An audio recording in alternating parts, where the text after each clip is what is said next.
Hi everyone, welcome back. చూడండి, I kicked him, I kicked at him. నిజానికి ఈ రెండు సెంటెన్సెస్ కరెక్టే, కానీ ఈ రెండిటి మీనింగ్ మాత్రం ఒకటి కాదు. ఏంటా మీనింగ్?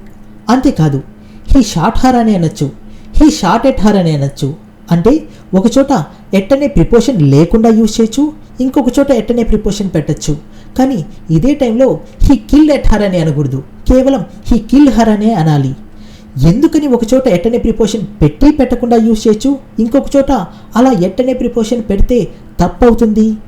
ఇదే తెలుసుకోవాలంటే మనం కొనెటివ్ వెర్బ్స్ గురించి తెలుసుకోవాలి. చూడండి, ఏదన్నా ఒక యాక్షన్ రెండు రకాలుగా ఉంటుంది. ఒకటి కేవలం అటెంప్ట్ గురించి మాట్లాడుకోవడం, ఇంకొకటి రిజల్ట్ గురించి మాట్లాడుకోవడం. చూడండి, ఒక దొంగ అతనిపై కాల్పులు జరిపాడు అనేది అటెంప్ట్. ఇదే ప్లేస్లో ఒక దొంగ అతన్ని కాల్చాడు అంటే ఇది రిజల్ట్. అంటే కాల్వడం అనేది జరిగింది, అతనికి ఆ బుల్లెట్ గుచ్చుకుంది, గాయపడ్డాడు. ఓకేనా? అలాంటప్పుడు అంటే ఇక్కడ షూట్ అనే వెర్బ్ ఏదైతే ఉందో ఈ వెర్బ్ యొక్క యాక్షన్ ఎగ్జిక్యూట్ అయింది, అది ఇతని మీద పడింది. ఓకేనా? If A verbs action is executed and the object is directly affected, then we can place that object beside that verb. ఓకేనా? a robber shot him అంటే ఇక్కడ షూటింగ్ అనేది ఈ యాక్షన్ ఎగ్జిక్యూట్ అయింది, ఎగ్జిక్యూట్ అయ్యి ఎవరికి తగిలింది? ఇక్కడ ఉన్న ఆబ్జెక్ట్కి తగిలింది. ఇక్కడ నేను కిక్ అని పెడితే ఏ రాబర్ కిక్డ్ హిమ్, కిక్ అనేది ఆబ్జెక్ట్కి తగిలింది.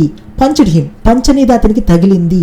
అంటే ఫ్యూచర్లో అయినా సరే ఏ రాబర్ విల్ షూట్ హిమ్ అంటే ఫ్యూచర్లో తగిలిద్ది, ఈ యాక్షన్ అతని మీద జరిగిద్ది అని చెప్తున్నాం, అంటే అతను గాయపడతాడు అని చెప్తున్నాం. ఓకేనా? అలాంటప్పుడు మనం ఆబ్జెక్ట్ అనేది దాని పక్కనే పెట్టాం. కానీ ఒక్కొక్కసారి ఏం జరుగుతుందంటే మనం కేవలం ఒకళ్ళు వచ్చి మీరు న్యూస్ ఛానల్స్ చూస్తూ ఉంటే ఇలా చెప్తారు, దొంగలు పోలీసుల మీద కాల్పులు జరిపారు అని. దొంగలు పోలీసుల్ని కాల్చారు అని అంటారు, దొంగలు పోలీసుల మీద కాల్పులు జరిపారు అంటున్నారు. ఎందుకని? వాళ్ళు కేవలం అటెంప్ట్, ఏ డైరెక్షన్లో కాల్పులు జరిపారో చెప్తున్నారు. అది వాళ్ళు కాల్పులు జరిగినప్పుడు బుల్లెట్ పోలీసులకి తగిలిండొచ్చు, తగలకుండా ఉండుండొచ్చు. అంటే రిజల్ట్ అనేది అన్సర్టెన్. అలాంటప్పుడు మనం డైరెక్ట్గా ఏ రాబర్ షాట్ హిమ్ అని అనకూడదు, ఏ రాబర్ షాట్ ఎట్ హిమ్ అని అనాలి. అయితే చూడండి, మీకు ఒక డౌట్ రావచ్చు, నేను ఇక్కడ అటెంప్ట్ గురించి కదా మాట్లాడేది, మరి a robber attempted to shoot him లేదా a robber try to shoot him అని అనొచ్చు కదా అని. అయితే అటెంప్ట్ అన్నా ట్రై అన్నా కానీ మీనింగ్ వేరు, షాట్ ఎట్ హిమ్ అంటే మీనింగ్ వేరు. నేను ఎక్స్ప్లెయిన్ చేస్తా చూడండి.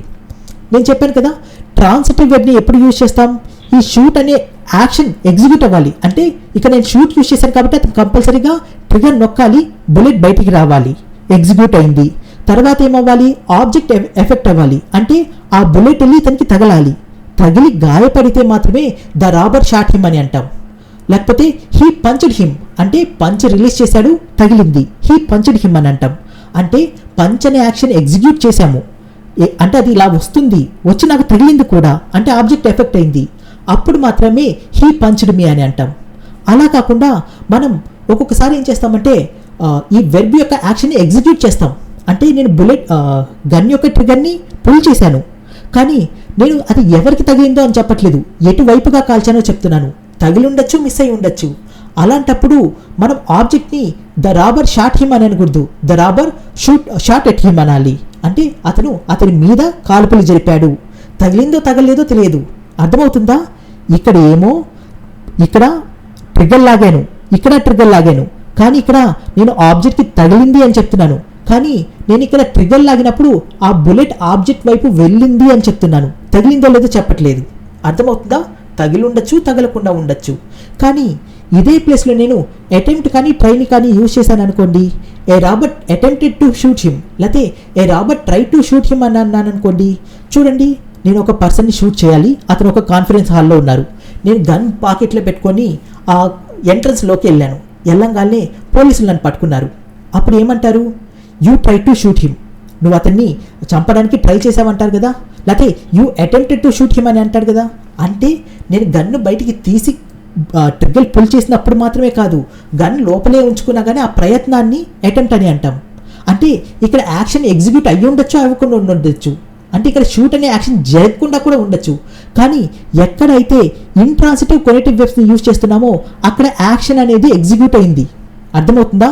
ఇక్కడ ట్రిగ్గర్ పుల్ చేశాను, ఇక్కడ ట్రిగ్గర్ పుల్ చేశాను, కానీ ఇక్కడ ట్రిగ్గర్ పుల్ చేశానా? లేదు, కేవలం నేను ఆ ఎంట్రన్స్లోకి వచ్చాను, నన్ను పట్టుకున్నారు. అంటే కానీ వాళ్ళను యూ అటెంప్టెడ్ టు లేకపోతే you try to shoot him అని అంటున్నారు. అర్థమవుతుందా? అంటే ఇక్కడ మనకి తెలియదు మనం షూట్ అనే ఒక యాక్షన్ని ఎగ్జిక్యూట్ చేసామా లేదా అనేది తెలియదు.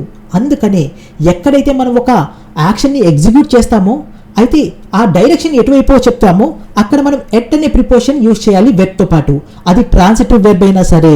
అర్థమవుతుందా? చూడండి, మనం ఇలా చెప్పొచ్చు, the robber shot at him 5 times. అంటే రాబర్ అతని మీద 5 సార్లు కాల్పులు చెప్పారు. And he sustain 3 gun wounds.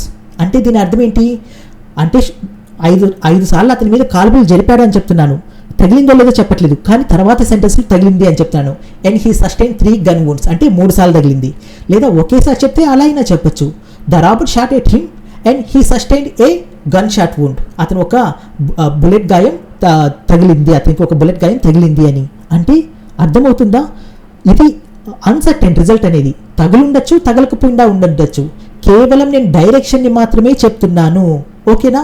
చూడండి, నేను ఇలా చెప్పాలనుకోండి, నేను అతని మీద కాల్పులు జరుపుతా. చూడండి నేనేమంటున్నాను, నువ్వు తప్పించుకో అని చెప్పాలనుకోండి, I will try to shoot him, you escape అని అన్నాను అనుకోండి, ఐ విల్ ట్రై అంటే అర్థం ఏంటి? ప్రయత్నిస్తాను. కానీ ఏం ప్రయత్నిస్తాను? అతన్ని షూట్ చేయడానికి ప్రయత్నిస్తాను, నేను అతన్ని కాల్చడానికి ప్రయత్నిస్తాను, అతని మీద కాల్పులు జరుపుతాను అని కాదు.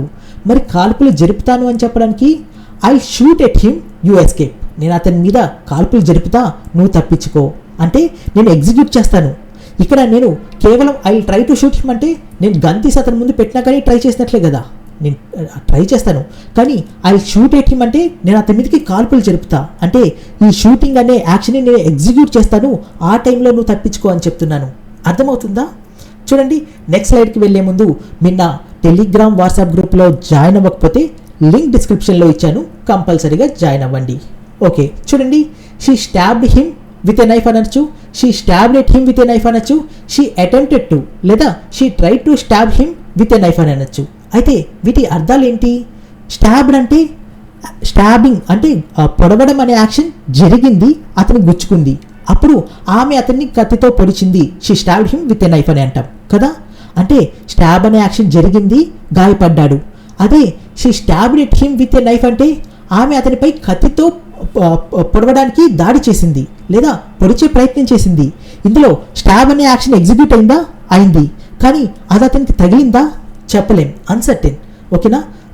తగిలి ఉండొచ్చు, తగలపోయి ఉండొచ్చు, కానీ స్టాబ్ చేయడం అనేది మాత్రం జరిగింది. అర్థమైందా? కానీ she attempted to stab him with a knife అంటే ఆమె అతన్ని కత్తితో పొడవడానికి ప్రయత్నించింది. అంటే జస్ట్ నేను ఇలా కత్తి పట్టుకున్నా కానీ ప్రయత్నించడమే, పొడవనవసరం లేదు. లేదా నేను ఇలా ముందుకి నడుచుకుంటూ వెళ్తున్నా కానీ ప్రయత్నించడమే, అంటే నేను ఇలా పొడవనవసరం లేదు, జస్ట్ కత్తి పట్టుకున్నాను, నేను పొడవలేదు. ముందుకు వెళ్తుంటే ఏమంటారు? She try to stab him, ఆమె అతన్ని పొడవడానికి ప్రయత్నించింది అంట కదా, ఇది ఆ ప్రయత్నం. ఓకేనా? అలా కాకుండా షీ స్టాబ్డ్ ఎట్ హిమ్ అంటే ఆల్రెడీ ఇలా అనింది కూడా, కానీ తగిలిందో తగలేదో చెప్పట్లేదు. అర్థమైందా? ఎటువైపుకి పొడిచిందో చెప్తున్నాను. ఆమె అతని పై, చూడండి, ఇదేమో అతని పై, ఇదేమో ఆమె అతన్ని. అర్థమవుతుందా ఈ డిఫరెన్స్? ఆమె అతని పై కత్తితో దాడి చేసింది అంటే అతని పైకి వచ్చింది ఇలా అనేది, కానీ ఇది ఆమె అతన్ని కత్తితో పొడవడానికి ప్రయత్నించింది. కేవలం ఇది ప్రయత్నమే, ఇది ఏ స్టేజ్లో అయినా ఆగిపోయి ఉండొచ్చు. అర్థమైందా? ఓకే, చూడండి, హీ కిక్ ద బాల్. ఈ రెండిట్లో ఏది కిక్ ద బాల్? ఇతను బాల్ని కొట్టాడు, వెళ్తుంది, అంటే ఇక్కడ యాక్షన్ జరిగింది, ఎగ్జిక్యూట్ అయింది, బాల్ అనేది ఎఫెక్ట్ దాని ఎఫెక్ట్ పడింది, కాబట్టి హీ కిక్ ద బాల్ అనాలి దీన్ని. కానీ ఇక్కడ కేవలం అటెంప్టే, he kicked at the ball, దాని మీద కొట్టడానికి ప్రయత్నించాడు, తగిలిందో లేదో నేను చెప్పట్లేదు. He try to kick the ball అంటే కొట్టడానికి ప్రయత్నించాడు, ఇవి దాని మీనింగ్. అయితే చూడండి, హిట్, కిక్, స్ట్రైక్ ఇవన్నీ ఏంటంటే అటెంప్ట్ ఓరియంటెడ్. ఓకేనా? అంటే మనం వీటన్నిటిని ట్రై చేసినప్పుడు అటెంప్ట్ చేస్తాము, తగలచ్చు తగలకపోవచ్చు, కాబట్టి వీటన్నిటి పక్కన మనం ఎట్ అనే ప్రిపోజిషన్ని యూజ్ చేయొచ్చు ఎప్పుడైతే మనం కేవలం డైరెక్షన్ని చెప్తున్నామో. సోల్జర్స్ ఫైట్ ద ఎనిమీ అంటే ఎనిమీని సోల్జర్స్ ఫైట్ చేశారు, అదే soldiers fight at the enemy అంటే అటువైపుగా ఫైట్ చేశారు, వాళ్ళకి తగిలిందో లేదో నేను చెప్పట్లేదు, రిజల్ట్ గురించి నేను మాట్లాడట్లేదు, కేవలం ఇది ఎగ్జిక్యూట్ అయింది, ఫైట్ చేయడం అనే యాక్షన్ ఎగ్జిక్యూట్ అయింది, అది ఎటువైపుకి జరిగిందో నేను చెప్తున్నాను. కానీ కొన్ని వెబ్స్ ఉంటాయి చూడండి, షీ కిల్డ్ ఎట్ హిమ్ అనొచ్చా? ఇలా అనకూడదు. ఎందుకు అనకూడదు అంటే కొన్ని వెబ్స్ ఉంటాయి, కిల్, మర్డర్, డెస్ట్రాయ్, సాల్వ్ ఇలాంటి వెబ్స్ మొత్తం ఏంటంటే ఇవి రిజల్ట్ ఓరియంటెడ్, అంటే ఇందులో అటెంప్ట్ చేసి తప్పించుకోవడం అంటూ ఉండదు. మనం ఒకరిని చంపాను అని ఎప్పుడు అంటాం? మనం నిజంగా చంపినప్పుడు కదా. నేను కత్తి తీసుకొని జస్ట్ అలా వెళ్తే అరే వాడు అతన్ని చంపారా అంటామా? అనము. చంపడానికి ట్రై చేశాడు అనొచ్చు. చూడండి, షీ కిల్డ్ హిమ్ అని అనొచ్చు. ఆమె అతన్ని చంపినప్పుడు అంటే రిజల్ట్ జరిగిపోయింది. లేదా అటెంప్ట్ మాత్రమే చేసినప్పుడు she attempted to kill him లేదా she try to kill him అని అనొచ్చు. కానీ ఇందులో ఎట్ అనే ప్రిపోజిషన్ యూజ్ చేయకూడదు. ఎందుకని? ఎట్ అనేది ఎప్పుడు యూజ్ చేసాం? ఏ యాక్షన్ అనేది ఎగ్జిక్యూట్ అయినప్పుడు. కిల్ అనేది ఇక్కడ ఎగ్జిక్యూట్ అయిందా? అవ్వలేదు కదా, ట్రై చేసింది. అంటే ఇక్కడ కిల్ అనే యాక్షన్ ఎగ్జిక్యూట్ అవ్వలేదు కాబట్టి ఎట్ అనే ప్రిపోజిషన్ పెట్టడం కూడా తప్పే అవుతుంది. ఓకేనా? ఓకే, మీకు ఈ వీడియో నచ్చితే లైక్ చేయడం, షేర్ చేయడం, సబ్స్క్రైబ్ చేయడం మాత్రం మర్చిపోకండి. Thank you.